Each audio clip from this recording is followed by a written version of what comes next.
150 sailors are sealed inside this nuclear submarine right now for 90 days straight. No sunlight, no fresh air, no escape.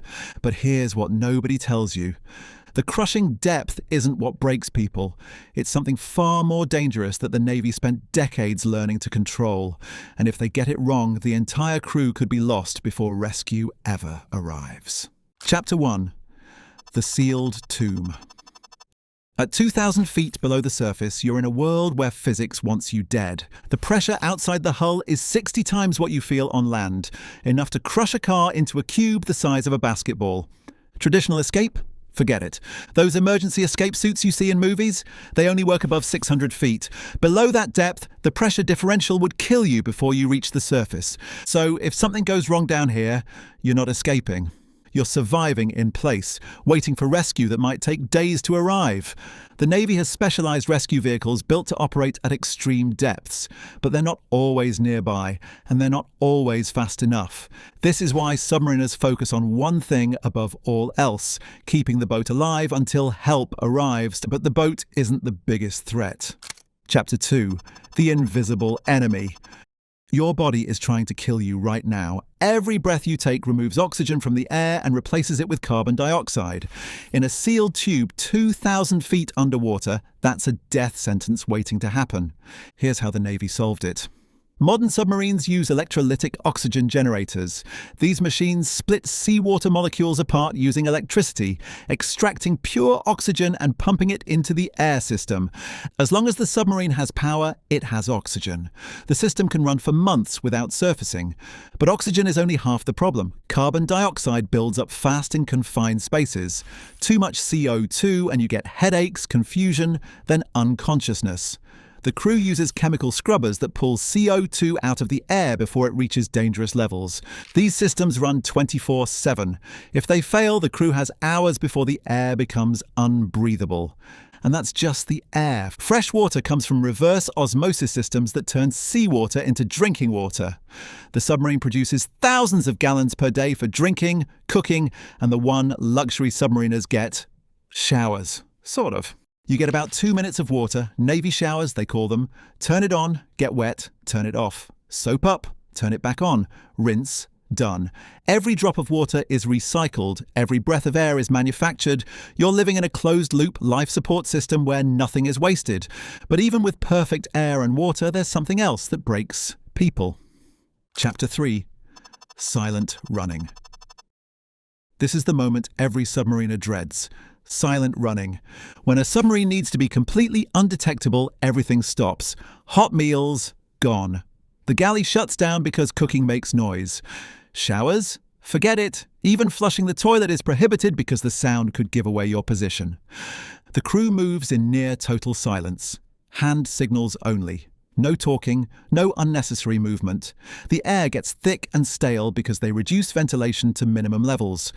Carbon dioxide starts building up. The temperature rises, the smell becomes overwhelming, and you sit there for hours, sometimes days, knowing that somewhere out there someone is hunting you, listening for any sound that gives you away. One dropped wrench, one slammed hatch, one moment of carelessness, and that's all it takes. This is where the psychological training kicks in, because at 2,000 feet deep in complete silence with stale air and mounting tension, your mind starts playing tricks. You hear things that aren't there. You imagine threats. You feel the walls closing in. The Navy knows this. They've studied it for decades. Chapter 4. The Breaking Point. Before you ever step foot on a submarine, Navy psychologists screen you for one thing. Can you handle the pressure? Not the water pressure, the mental pressure. They're looking for people who can endure months of physical confinement, social isolation, and sensory deprivation without breaking down. Because here's what happens when isolation hits. After the first week, time stops meaning anything. There's no sunrise, no sunset, no seasons, just artificial lighting and the same metal walls.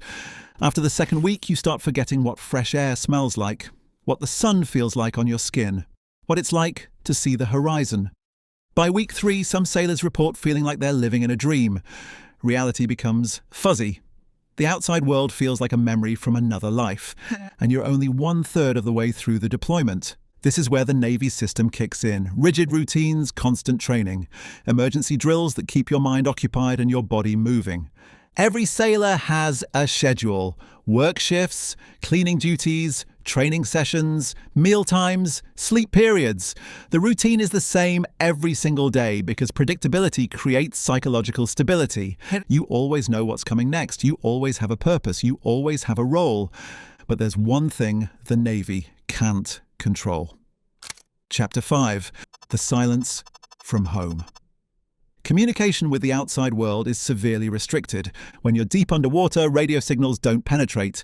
To receive messages, the submarine has to come shallow and trail an antenna. But doing that risks detection. So messages from home are rare, maybe once a week if you're lucky, and they're heavily filtered. The Navy screens every message before it reaches you. Bad news? Filtered. Family emergencies? Filtered. Anything that might distract you or cause emotional distress? Filtered. You might get a few sentences from your wife, a photo of your kids, a brief update that everyone's okay. That's it.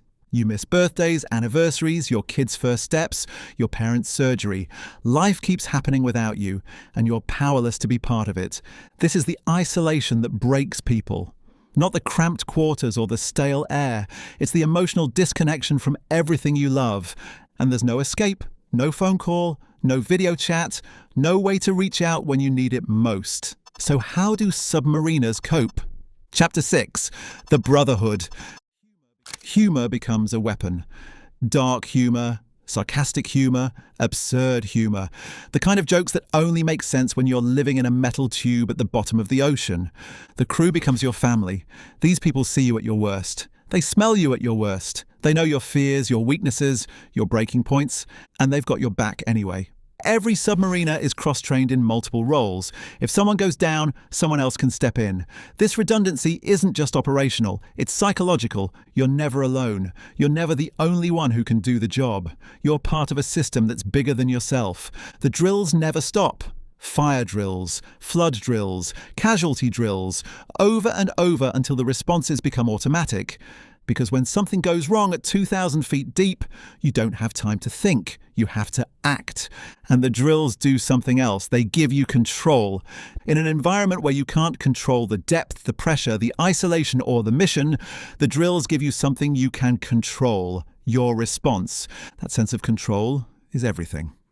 Chapter 7. The Return. After 90 days underwater, the submarine finally surfaces. The hatch opens. Fresh air rushes in. Sailors step onto the deck and see the sun for the first time in 3 months.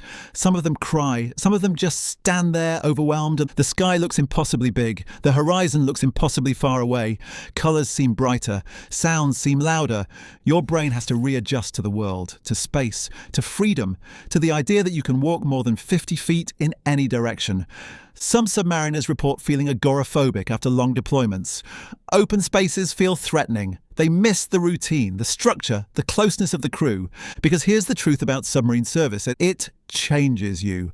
Living at 2,000 feet deep, sealed in a metal tube, dependent on machines for every breath, isolated from everyone you love, it rewires your brain. You learn to trust systems, to trust your crew, to find comfort in routine and purpose in the mission.